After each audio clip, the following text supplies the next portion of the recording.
as you can see on the board, the next thing we're taking a look at is the constant multiple rule. This is going to occur when I have a constant. So C is just an element of the real numbers, any constant number.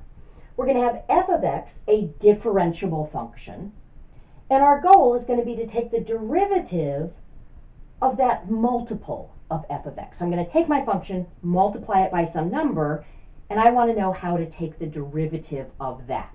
So our goal is going to be to fill in this blank to complete the constant multiple rule. Let me just give you an example of where we might need this. Suppose that I had that the position function as a function of time was actually a power function. Let's just say it was time to the 7th. Okay. Well, then I know if I took the derivative of position, that would be the velocity. And I could use the power rule for that. That would give me 7t to the 6th. Okay. Notice we're just using t as our variable since we usually think of position as a function of time. Now, if I take the second derivative of position, that would be the first derivative of velocity, but I can't just use the power rule here because this isn't just a power of t. It's 7 copies of a power of t. Okay. So I'm going to want to be able to figure out how do I deal with that. If I don't just have t to a power, but I'm multiplying by a number, how does that affect the derivative? And the constant multiple rule is going to tell us that.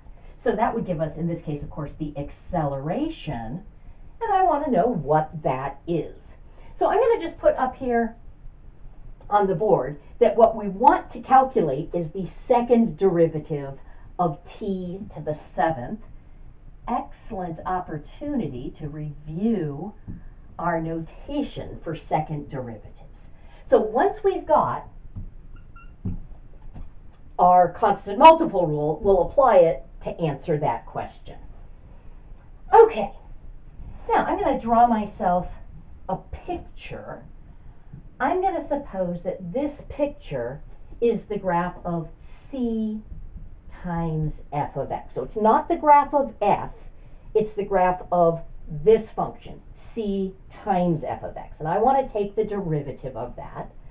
So I would have to take a point, x, and then the y value would be c times f of x. And then we'd have a nearby point, x plus h, and the y value would be c times f of x plus h. Because that's how it works. When I have a constant multiple of a function, I just evaluate the function and multiply the result by that function. Okay. So here's our secant line, and we would say the derivative of c times f of x is just the limit as h goes to 0 of the slope of this secant line. So c times f of x plus h minus c times f of x over the run of h. Now, here I don't have a formula for f, but I can see that I can factor out that constant from the top. So I can say this is the limit as h goes to 0.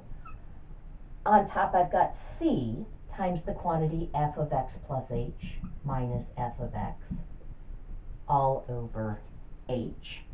And I can actually separate that constant entirely. I don't even need to write that as part of the fraction.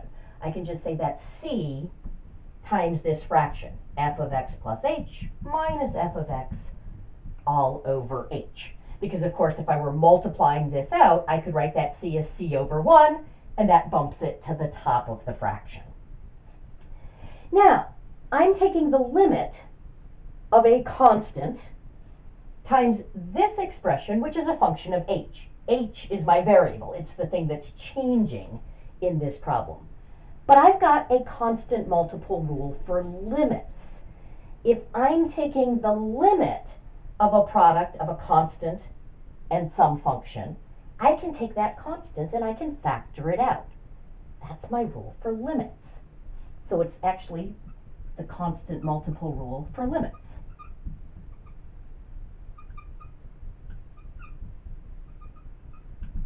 And I'm going to use that rule for limits to prove the constant multiple rule for derivatives. And I can do that because a derivative is an example of a limit. I can say this is c times the limit as h goes to 0 of f of x plus h minus f of x all over h. But I know what this limit is. This expression right here, that's my difference quotient. That's the slope of a secant line connecting 2 points just on the graph of f. But f was differentiable, so I know that that limit exists. This is just c times f prime of x. It's c times the derivative of x. So I can write that. I'm going to just, since I was using the d by dx notation here, I'll use that here as well. That's c times the derivative of f of x. Okay. All right.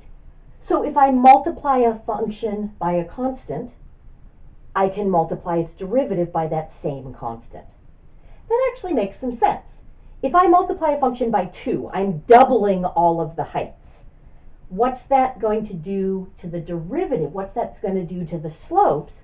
Well, I'd be doubling the heights, so I'd be doubling the rise between 2 points without changing the run.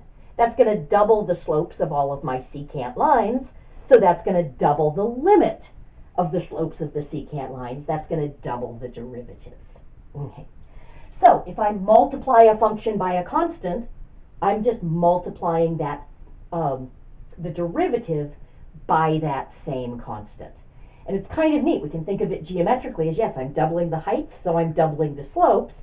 And I can think of it algebraically as, well, a derivative is just a limit, and I've got the constant multiple rule for limits.